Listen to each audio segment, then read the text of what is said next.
फिर आपके बीच एक और क्वेश्चन आ गया। ये क्वेश्चन कह रहा है कि 10 और 250 के बीच में 4 के कितने गुणज हैं। 10 और 250 के बीच 4 के कितने गुणज हैं। क्वेश्चन समझने का, सबसे पहले क्वेश्चन समझने का, तब मार्कर उठाने का और फिर बोर्ड पर सॉल्व करने का। तो एक बात बताइएगा, आपके सामने 5 अंगुलियां हैं। कितनी हैं? 5 अंगुलियां हैं। अगर हम इसको बंद कर दे और इसको बंद कर दे, कह दे कितनी अंगुलियां बच गई, तो आप कह दीजिए कि 3 अंगुलियां बच गई। कितनी अंगुलियां बच गई? 3 अंगुलियां बच गई। सेम उसी प्रकार इस क्वेश्चन को करेंगे। थोड़ा इससे पहले अर्जुन रथ को ठहराओ, रथ को ठहराओ, फिर इस क्वेश्चन को देखते हैं। तो चलिए यहाँ हम क्या करेंगे, इस क्वेश्चन को करने के लिए एकदम साधारण तरह से इस 10 को छोड़ दिया जाएगा, 250 को छोड़ दिया जाएगा, बीच वाली संख्या को उठा लिया जाएगा।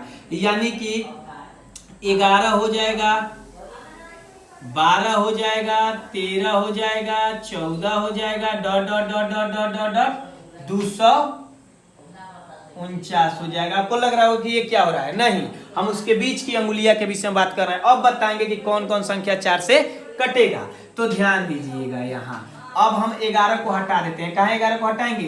कहे कि यह 4 से विभाज्य नहीं होगा। नहीं होगा ना, तो जब 4 से विभाज्य नहीं होगा तो 12 हो जाएगा। उसके बाद कितना हो जाएगा? 12 हो जाएगा, 16 हो जाएगा, 20 हो जाएगा, डॉट डॉट डॉट डॉट, और लास्ट वाला 48 हो जाएगा।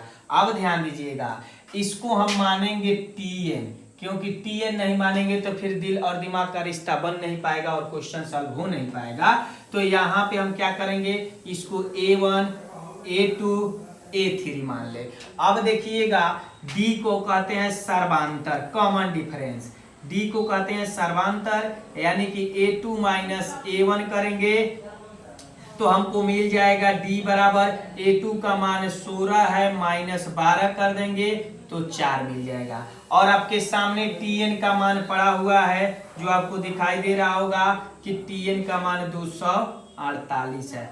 फिर वही क्वेश्चन हम लिख देंगे क्या, कि A plus N minus 1 into D बराबर 248।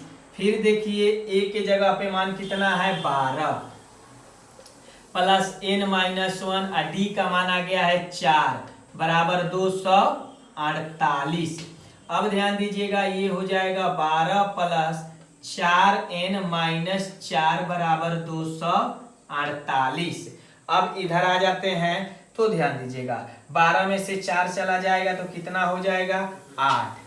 कितना हो जाएगा? 8 प्लस 4N बराबर 248। अब ध्यान दीजिएगा, ये हो जाएगा 4N बराबर 248 माइनस, प्लस है उठकर उधर चला जाएगा तो माइनस। अब ये हो जाएगा 4N बराबर 248 में से 8 निकल जाने की 240। अब N बराबर हो जाएगा 240 बट्टे 4, 4 छके 24, एगो 0, यानी कि N का मान आ जाएगा 60। अब अर्जुन रथ को बढ़ाओ, क्योंकि लड़के को इतना साधारण उत्तर मिल गया। अगर इस टाइप का क्वेश्चन अगर आपसे एग्जाम हॉल में पूछा जाए क्लास 10th के, AP 21, 18, 15 डॉट डॉट डॉट का कौन सा पद -81 है, यानी कि ये 21, 18, 15 डॉट डॉट डॉट का कौन सा पद -81 होगा। अगर जब भी ऐसे क्वेश्चन पूछे तो इसे हमको मानना पड़ेगा TN।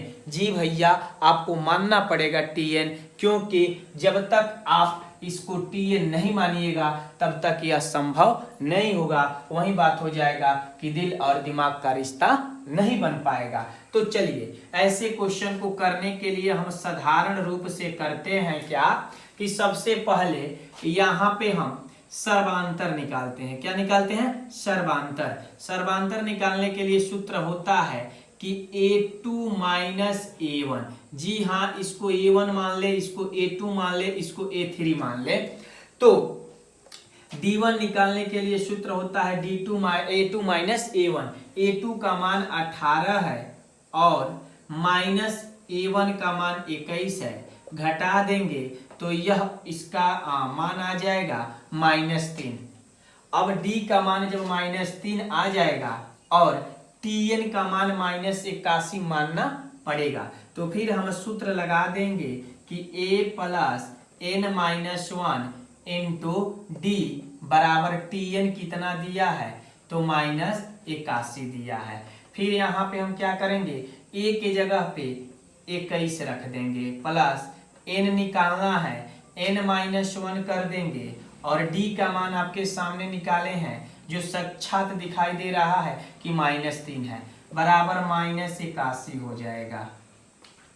अब क्या करेंगे, इसको 21 प्लस लिखेंगे, हाँ प्लस, अब इसका गुणा इसके साथ करेंगे तो ध्यान दीजिएगा कि एक बार यहाँ प्लस है और यहाँ माइनस है, साइन का गुणा हो जाएगा तो ये साइन खत्म हो जाएगा, यानी कि प्लस और माइनस -3n हो जाएगा और माइनस माइनस प्लस 3 हो जाएगा। उसके बाद आपका इक्वल में -81 हो जाएगा। अब यहाँ सॉल्व करेंगे तो 21 और 3 को जोड़ देंगे तो यह टोटल हो जाएगा 24 -3n बराबर -81। अब ध्यान दीजिए, एक पटीदार इसका माइनस में चल रहा है और दूसरा पटीदार पॉजिटिव में चल रहा है, प्लस में चल रहा है, तो दोनों को एक तरफ और एक नजरिया से देखा जाए तो क्या करेंगे, यह पॉजिटिव 24 है, इस पटीदार को माइनस वाले को उठाकर इधर ला देंगे तो ये भी हो जाएगा प्लस में, और ये जो आपको माइनस में दिखाई दे रहा है ये भी बराबर रहे तो इसको उधर भेज देंगे तो ये भी हो जाएगा प्लस में। अब क्या करेंगे, यहाँ ध्यान दीजिएगा, 24 और 81 को जोड़ देंगे तो 4 1 5 और 8 2 10, यानी कि हो जाएगा 105 बराबर कितना हो जाएगा 3n। अब हमसे पूछा है कि nवा पद निकालना है तो n बराबर हो जाएगा 105 अपन 3, कटा देंगे, 3 3 के 9, एक उधर चला गया, 3 5 15, यानी कि n का मान आ जाएगा आपका कितना 35, n का मान आ जाएगा 35, और यही आपसे क्वेश्चन पूछा था, आपका उत्तर यानी कि 35वां पद जाकर -81 मिल जाएगा।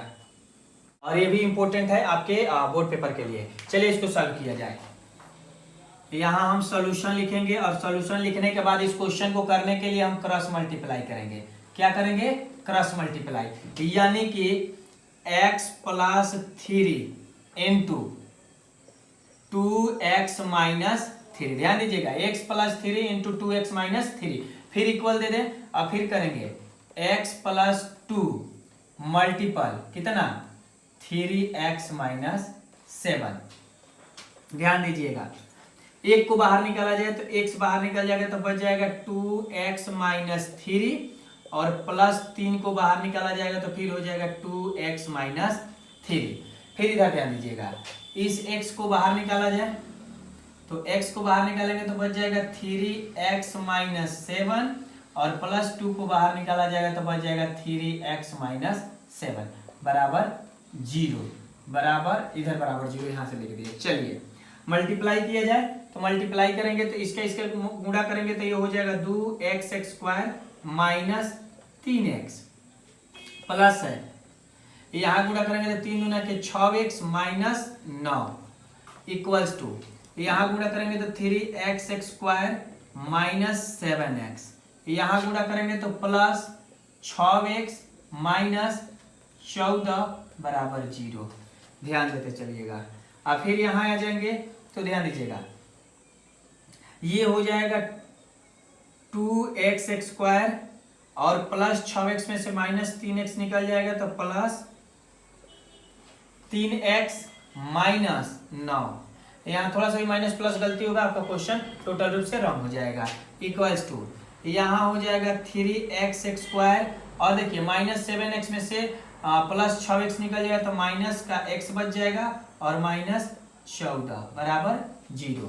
अब एक बात ध्यान दीजिएगा, कभी भी क्वाड्रेटिक इक्वेशन में एक बात देखा जाता है कि ax² + bx + c बराबर 0, whereas a is not equal to 0 और निगेटिव।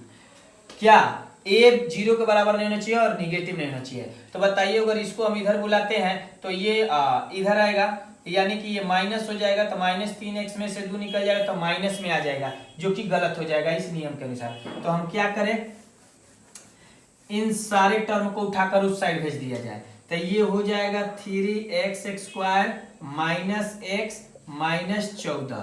अब ये प्लस 2x² है उधर जाएगा तो माइनस 2x²। ये प्लस है उधर उठ के जाएगा तो माइनस 3x, और ये माइनस से उधर उठ के जाएगा तो प्लस 9 बराबर 0।